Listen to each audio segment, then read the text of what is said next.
Today we'll talk about the following. Ukrainian fighters struck a boat, enemy troops, and several low-priority military targets. A unique operation. Ukrainian special forces managed to free a Ukrainian soldier who had been held captive for almost a month. And UAV operators near Pokrovsk rescued a comrade and captured a Russian sabotage and reconnaissance group. The US, Ukraine, and Russia will meet in Geneva. What should we expect from the new round of negotiations? In the States, there have been calls to relaunch NATO, while loyal allies of the Kremlin are distancing themselves from Russia. Meanwhile, Russia's external debts are skyrocketing, reaching a record high in the past 20 years. All this and more right now. Hello, I'm Yeva Nikolashvili, and this is Ukraine Today. Please subscribe, leave a like, and let's get started. Ukrainian forces have struck another vessel belonging to the occupiers. This time, the Russian invaders have lost a BK-16 landing craft. This was reported by the Ukrainian General Staff. The vessel was hit in Crimea, near the village of Novozerny.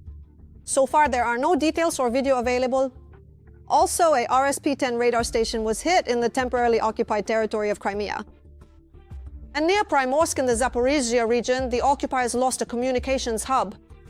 Additionally, Russia has lost yet another ammunition depot. The latest one was hit in the area of Novoekonomichne in the Donetsk region. An incredible operation by Ukrainian special forces. Fighters from the Omega Special Purpose Center managed to rescue a Ukrainian soldier in the Pokrovsk direction who had spent almost a month in Russian captivity. The commander of Omega, Pavlo Yatchuk, stated that during a raid behind enemy lines, Ukrainian special forces eliminated 8 occupiers. The Karet Special Forces officer, who had been held captive for 27 days, is now safe and on his way to Kiev for treatment due to the injuries he sustained. Another incredible story happened near Pokrovsk. Drone operators managed to rescue a comrade and capture a Russian sabotage and reconnaissance group. During a reconnaissance mission, the Rupak and Mirage UAV operators encountered an enemy sabotage and reconnaissance group. The Russians managed to capture one of the drone operators. The Ukrainian defenders reacted instantly, organized a defense, brought in aerial reconnaissance from neighboring units, and launched a counterattack. It was the drone pilots themselves who went into open combat. Even the unit commander says that nothing like this has ever happened in their experience. In the end, the Ukrainian soldiers freed their comrade and on top of that, captured some Russian soldiers as well. A single phone call from China could stop Russia's war in Ukraine. That's the opinion of the US ambassador to NATO, Matthew Whitaker. According to him, China is providing crucial support to Russia's aggression in Ukraine. And, in his view, Beijing could put an end to the war with just one phone call. China could stop purchasing Russian oil and gas. Whitaker is convinced that the Russia-Ukraine war is entirely possible thanks to China. Zelensky's meeting with Rubio. The US Secretary of State condemns Russia's barbaric attacks on peaceful Ukrainians. The United States is interested in peace. The US, Ukraine, and Russia will meet in Geneva. Ukraine will not give up Donbass. Details in our report. A world without rules? This is exactly the wording that opens the 62nd Security Conference in Munich. More than 50 leaders, hundreds of ministers, diplomats, and strategists are spending 3 days discussing not just security, but its loss. Today's Munich conference will, in fact, be a test. Because the European Union, Europe as a continent, must take on strategic responsibility for its own security. Munich has often been a turning point in history. 1938. Here, Europe tried to appease Hitler. I have to say that the settlement of the Czechoslovak issue, which has now been resolved, is, in my view, only a prelude to a broader settlement in which all of Europe is to find peace. In 2007, Vladimir Putin declared a course toward revising the world order.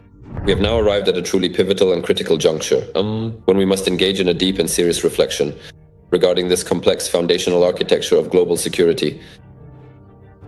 Back in the year 2022, Western leaders and nations discussed how to best respond to Russia's unprovoked, full-scale invasion of Ukraine. Now the pressing question is whether any international order at all is sufficient to maintain peace. Or is it perhaps more likely that the entire modern world has gradually slipped into a complex mode of temporary situational arrangements, where every single interaction is governed by the immediate context rather than by any sort of permanent or long-standing foundational principles that we once held dear in our collective social fabric? The president of Ukraine, Volodymyr Zelensky, personally led the delegation regarding the launch of a joint Ukrainian-German drone production initiative, as well as a series of bilateral In addition to these efforts, the representatives are actively engaging in a wide variety of comprehensive multilateral meetings and strategic dialogues with their diverse global partners to ensure that every collaborative initiative is fully aligned with their shared long-term objectives and international commitments for the future. According to reports, the busy schedule of the Ukrainian leader included yet another meeting. We are having a conversation with the honorable head of American diplomacy, the United States Secretary of State, Secretary Antony Blinken. President-elect Donald Trump has officially selected Senator Marco Rubio of Florida to serve as the next United States Secretary of State. In parallel with the Munich conference, Ukraine, the US, and Russia are preparing for the third round of negotiations, which could take place as soon as February 17th to 18th in Geneva. According to Bloomberg, the key issue will be the complex topic of territorial compromises, including a US proposal to create a buffer-free economic zone in Donbass. The president of Ukraine emphasized that both sides are skeptical of the American initiative and that the negotiations will focus on finding real security guarantees rather than symbolic solutions. What is this? A reboot of NATO. The US Deputy Defense Secretary called for the creation of NATO 3.0, where Europeans would pay more for their own defense. Rutte called his speech excellent. Details in our report. The US Deputy Secretary of Defense called for the creation of NATO 3.0, where Europeans would take responsibility for their own defense. I think that in 2025 there was a rethinking and a real shared commitment emerged. Thanks to President Trump's leadership, Europe will lead NATO's defense, which in a sense is a return to the past. At the same time, NATO is becoming a kind of version 3.0 based on partnership rather than compliance and will return to what it was truly created for. Colby is considered an advocate of isolationist US foreign policy and a supporter of a hardline stance toward Europe. But at the same time, the NATO Secretary General called it a wonderful thing. I am very glad that Secretary Elbridge Colby is present here today. For many years, he has consistently advocated for Europe and Canada to truly step up when it comes to defense spending and defense industry production. And the good news is that billions are coming in. I mentioned yesterday that, for example, Germany will spend twice as much in 2029 as it did in 2021. According to experts, the increase in defense spending by Europeans is not just a guarantee in case of war, but also a good plan to prevent it. When people in Washington talk about the need to increase military spending, for European countries, this is not just some arbitrary demand from President Donald Trump and his associates, but a necessity to rearm the European army at the same pace as the rearmament of the armed forces of the Russian Federation. Because only such rearmament, as we know from the Ukrainian experience, can deter Russia from invading. But the lack of effective military programs only emboldens the Russian Federation and allows it to count on another blitzkrieg. Another blitzkrieg. Moreover, according to Rutte, we need to prepare not only for war with Russia, but also with China. We should not be naive about China. When it comes to the Arctic, it concerns not only Russia, but also China. We know that sea routes are opening up, so we must protect the Arctic. The Russians, of course, constantly deny such predictions, but at the same time, they never stop making threats. We are conducting a special military operation in Ukraine. Now, what Europe are we? We are not planning to attack. We have no need for that at all. And if suddenly Europe, these enemies of ours, prepares for war against us, carries it out, and starts attacking the Russian Federation, the president said that in that case, it will not be a special military operation on our part. It will be a full-scale military response to everyone. But with the means we have at our disposal in accordance with doctrinal documents for this year. But intelligence data tells a different story. Just a few months ago, Danish intelligence published a shocking report about Putin's future plans. In the course of 6 months after the end of military actions on the Russian-Ukrainian front, the armed forces of the Russian Federation will be able to wage a local war in one of the border countries. Thank you. Within a period of approximately 2 years from now, Russia will present a very serious and tangible security threat to at least one or potentially even several different NATO member countries. And thus, it will be ready for a regional war against several countries at once in the Baltic Sea region. And finally, within 5 years, NATO must be prepared for a major war on the European continent in which the United States may not intervene. The fact that the Europeans have finally woken up and started to adequately perceive external threats is certainly encouraging. All that remains is to wait and see whether Russia will decide to carry out its plans. The United States will allocate $13 billion to Armenia to reduce its dependence on Russia. Azerbaijan has signed a charter on strategic partnership with the United States. Kazakhstan is blocking Russians from laundering money and circumventing sanctions. In addition, Russia is losing one of its main weapons buyers and allies in Asia, Vietnam. About how Russia's former allies are increasingly distancing themselves from the Kremlin. More on this in the following report. The United States is strengthening its strategic partnership with Azerbaijan and Armenia, while Russia seems to be losing the battle for influence in the Caucasus region. Agreements with Armenia and the visit of Vance, the neighboring Azerbaijan, on the following day, underscored the intensification of the geopolitical struggle for influence in the Caucasus region, a vital trade and energy corridor connecting China with Europe through Central Asia, which for decades has been under Moscow's close watch. Azerbaijan and the United States, as is known, signed a strategic partnership charter, while Armenia signed an agreement with the United States on cooperation in the nuclear field. Turkey, having a defense pact with Azerbaijan, supports steps to open its border with Armenia, which has been closed since 1993, and to establish diplomatic relations for the first time since the collapse of the USSR. The European Union is also strengthening its ties with Armenia, which has announced plans to seek EU membership in the future. Despite the fact that at present it is part of a customs bloc led by the vast and expansive nation of Russia, stretching across 2 continents. Russia is also steadily losing its influence in Kazakhstan. Kazakhstan is blocking Russians from laundering money and circumventing sanctions. CPD. In fact, the president of Kazakhstan, Kassym-Jomart Tokayev, stated that about $14 billion were laundered from the neighboring country through one of Kazakhstan's banks. And although Tokayev did not directly name Russia, the Kremlin clearly understood which country the head of Kazakhstan was referring to. Russia is also losing one of its main arms buyers and allies in Asia. Vietnam is one of the largest and traditional buyers of Russian weapons in Asia. But now it is increasingly turning to Western manufacturers. An important signal of this shift was the negotiations with France regarding military supplies. Rafale.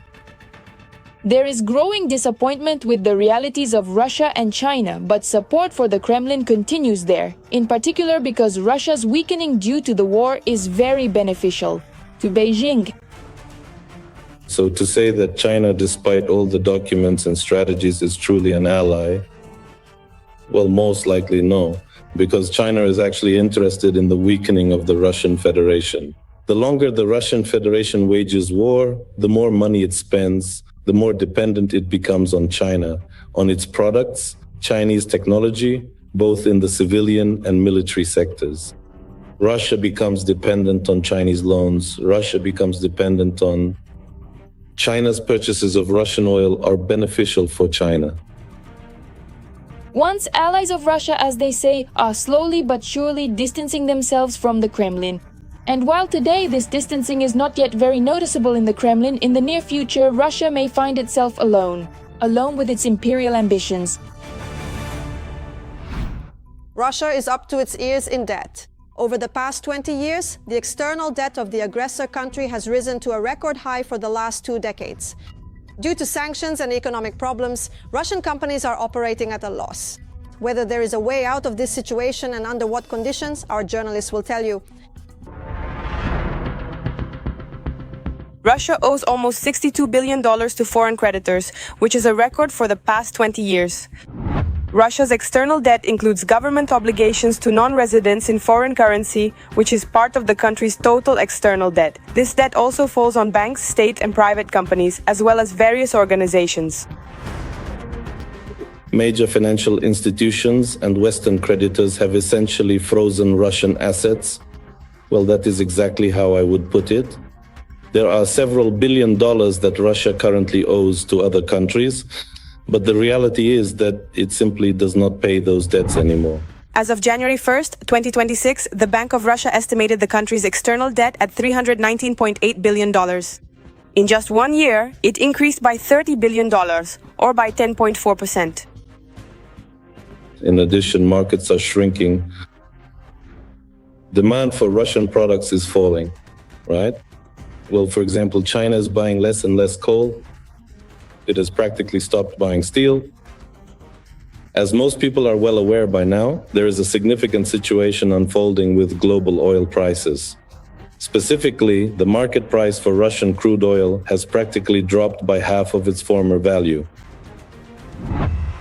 Due to sanctions and a dying economy, Russian companies have suffered a record loss of 7.5 trillion Russian rubles. Ever since the beginning of the year 2023,